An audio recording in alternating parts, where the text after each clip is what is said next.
Hello viewers, আসসালামু আলাইকুম। আপনারা সবাই কেমন আছেন?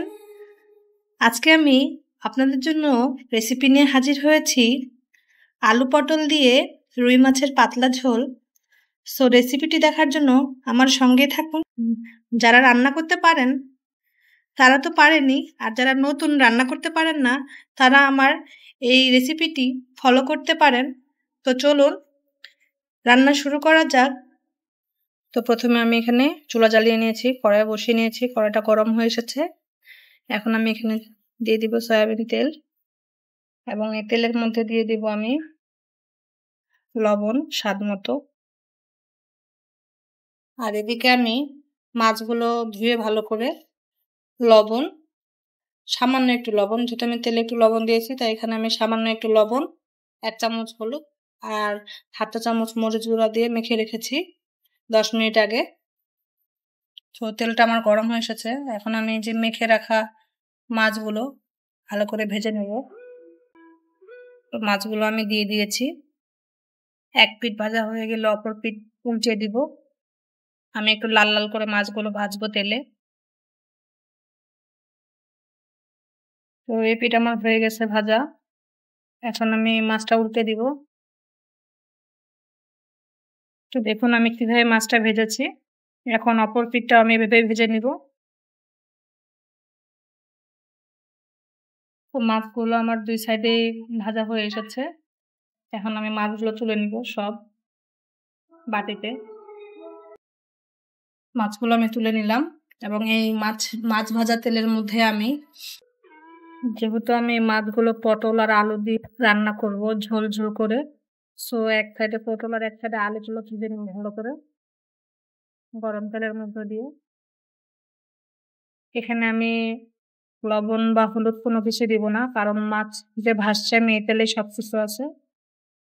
একটু ভাজা ভাজা হলে তুলে নিয়ে নিব। তো দেখুন আমার পটল আর আলুগুলো হালকা করে ভেজে নেওয়া হয়ে গিয়েছে তেলে। এখন আমি সবগুলো তুলে নিব। তো ওই তেলেই আমি এখন দিয়ে দিব কুচিয়ে রাখা পেঁয়াজ। আমি মাঝারি সাইজের এখানে 4টা পেঁয়াজ নিয়েছি।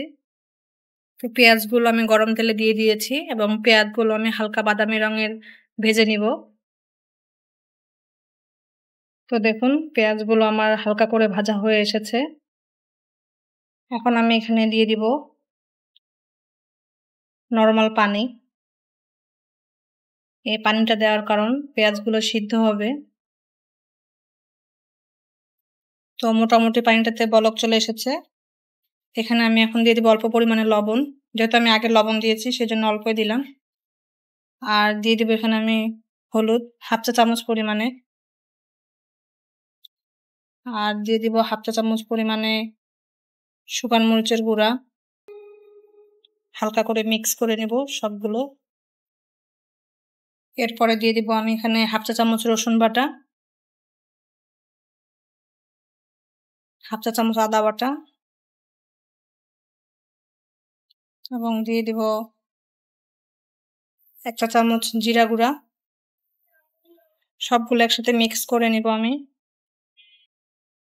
তো এগুলো আমার মিক্স করা হয়ে গিয়েছে। এখন আমি ঢাকনা দিয়ে ঢেকে দিব। ঢাকনা দিয়ে ঢেকে দিব, আর পানিটা না শুকানো পর্যন্ত সঙ্গে থাকুন। তো এখন আমি ঢাকনা তুলে আরেকবার নেড়ে দিব। প্রায় পানিটা শুকিয়ে এসেছে আমার। এখন আমি এখানে দিয়ে দিব 5-6টা কাঁচামরিচ। জাস্ট অল্প করে ছিঁড়ে নিয়েছি কাঁচামরিচটা।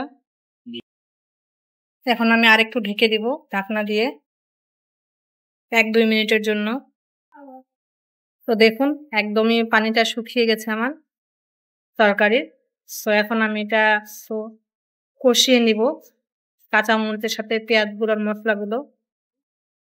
মশলাটা কষানো হয়ে গিয়েছে, দেখেন সাইড দিয়ে তেল ছেড়ে দিয়েছে। এখন আমি এখানে ভেজে রাখা মাছগুলো, আলু আর পটলগুলো সব একসাথে দিয়ে দিব। ভালো করে মিক্স করে নিব মশলার সাথে আলু পটলগুলো, এবং চুলার জালটা লো আঁচে রাখবো, আর ঢাকনা দিয়ে ঢেকে দিব 3 থেকে 4 মিনিটের জন্য। তো 2 থেকে 3 মিনিট পর আমি ফিরে আসলাম। ঢাকনাটা তুলে একটু নেড়ে দিব। তো মাছ, পটল আর আলুগুলো কষানো হয়ে গিয়েছে। দেখুন সাইড দিয়ে একদম তেল ছেড়ে দিয়েছে। এখন আমি এখানে নরমাল পানি দিয়ে দিব। কারণ আমি যেহেতু রুই মাছের পটল আলু দিয়ে পাতলা ঝোল করব, সো এখানে একটু পানি দিয়ে দিব আমি নরমাল। তো আমার পানি দেওয়া হয়ে গেছে। এখন আমি ঢাকনা দিয়ে ঢেকে নিব। 5 মিনিটের জন্য রেখে দিব মিডিয়াম লো আঁচে। তো 4 থেকে 5 মিনিট পরে আমি ফিরে আসলাম। মাছের ঝোলটা বলক দিয়ে এসেছে। আর এখন আমি এখানে টালা জিরার গুঁড়া দিয়ে দিব এবং হালকা হাতে মিক্স করে দিব তরকারির সাথে। বেশি জোরে নাড়ানাড়ি করলে মাছগুলো ভেঙে যেতে পারে। তো এখন আমি চুলাটা অফ করে কিছুক্ষণের জন্য ঢেকে রেখে দিব। তো আমার লবণ থেকে শুরু করে সবকিছু ঠিকঠাক হয়ে গিয়েছে। এখন আমি ঢাকনা দিয়ে জাস্ট চুলাটা অফ করে বসে রাখবো তরকারিটা চুলার মধ্যে। 2 থেকে 3 মিনিট পর বা 5 মিনিট পর যে যতটুকু সময় দিতে পারেন চুলার উপরে রেখে দিয়ে কিছুক্ষণ পরে বাটিতে ঢেলে নিবেন। তো হয়ে গেল আমার ঝটপট রান্না আলু পটল দিয়ে রুই মাছের পাতলা ঝোল। তো ভালো থাকবেন, সুস্থ থাকবেন। আল্লাহ হাফেজ।